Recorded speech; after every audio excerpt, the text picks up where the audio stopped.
লাগাও। আমাকে কেউ বিয়ে লেগে দেখতে আসলে ওর উপর পাহাড় বেরিয়ে যায়। তুই কি বলছিস বোন? আমি তো সাজিয়েই নি। চুপ কর, আমার মুখের উপর কথা। এবার যদি তোর লেগে আমার মেয়ের বিয়ে ভেঙে যায় না, ওগুন তো মুখ পুড়ি দেবো।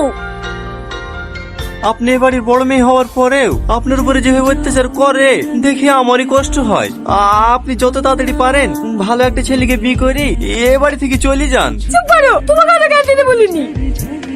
আব্বা ও মেয়ে আমার পছন্দ না। এখন বকিস নি, চুপ কর। দাঁড়ান দাঁড়ান, আমি তুলে দিছি। সরি সরি, চলছে নাকি?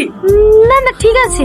আব্বা আমি এই মেয়েটাকে বিয়ে করবো। বিয়ে করবে বলে বিয়ে দিতে পারে নাকি? একটা মেয়েকে দেখতেছি আর একটা মেয়ের দিকে নজর। আপনার তো চরিত্রই ভালো না, বেরেন বাড়ি থেকে।